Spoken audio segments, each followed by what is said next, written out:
Hey everyone, I'm Lieutenant Colonel Smash, and I'm here today with Elevated Media to talk about OBS versus Streamlabs.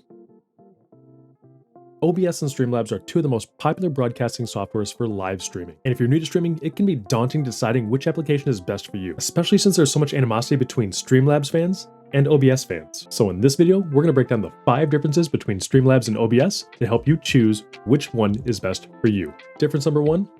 Interface. One of the major differences between Streamlabs and OBS is the user interface. OBS has a very simple and minimalistic interface, while Streamlabs has a more advanced and visually appealing interface. Streamlabs has a drag and drop interface, which makes it easier to add and edit sources, and many new streamers feel very comfortable with that type of interface. OBS, on the other hand, has a less intuitive interface that requires more technical knowledge and experience, which tends to be more appealing to those who are tech savvy. Now, I personally love the design of OBS's interface, but I like minimalist designs in all of my applications. The clean and customizable interface allows me to drag windows, also known as docks, where I want and the size that I want. For instance, I love having a very large chat dock near my camera so I can read it easier, and OBS gives me that freedom. But I can also understand people's desire to use Streamlabs. The interface is very well refined, and it actually has a similar feel to a lot of applications that you use on your phone. A lot of people just feel more comfortable with Streamlabs' attractive buttons and its visually appealing UI, and I can appreciate that. Difference number 2.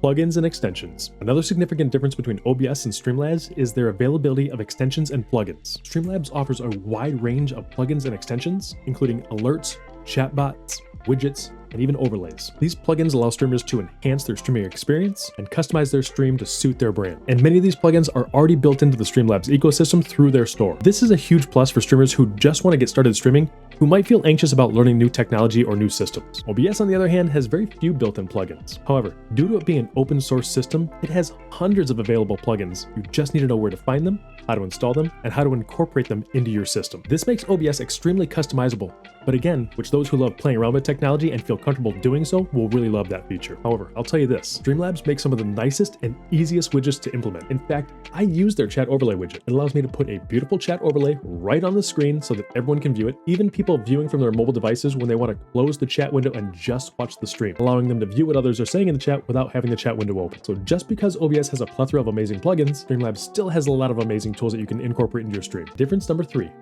pricing. Yes, pricing. But Smash, I thought both applications were free to download and use. That is true, sorta. Let me explain. OBS is an entirely free and open source solution, which means anyone can download it and anyone can use it at no cost. Streamlabs, on the other hand, is what I would call a freemium solution. You can use many of the basic features of Streamlabs completely for free. But remember those plugins and extensions that I mentioned? You see, Streamlabs offers a ton of premium tools through what it calls Streamlabs Ultra. Streamlabs Ultra is a subscription-based model, which gives streamers more advanced features like custom branding, priority support, and more. Paid features are really going to depend on what you like and what you need, because there are so many individuals and companies out there willing to design overlays and alerts for you, which is a really interesting topic, and perhaps I'll address it in another video. Which reminds me, if you want to get more videos like this from Elevated Media, don't forget to subscribe and hit that notification bell. Okay, back to the video. Number 4, performance. When it comes to performance and computer resources, OBS and Streamlabs differ significantly. It's no secret that OBS is known for its performance and low resource usage, which means it tends to run smoother on low-end or older systems. Streamlabs, on the other hand, is more resource intensive, which means it requires more powerful systems to run. And this can be a crucial deciding factor for most users. If you have a large, robust machine, you can run either system, Streamlabs or OBS, but if you have an older system that struggles to run Streamlabs, you may want to consider OBS instead. Just because you have a streaming machine and you have the latest CPU and GPU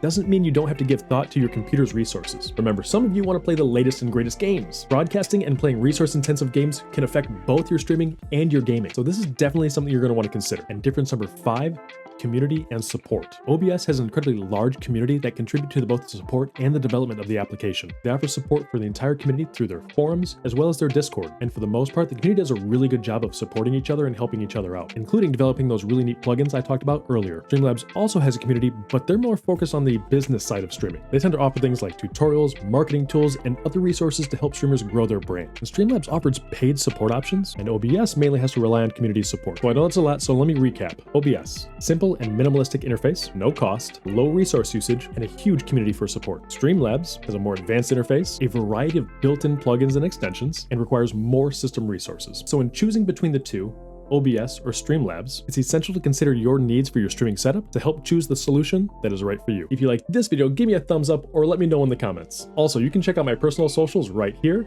or I'll make sure that they're left in the description for you. I hope that helps. Until next time, keep calm and game on.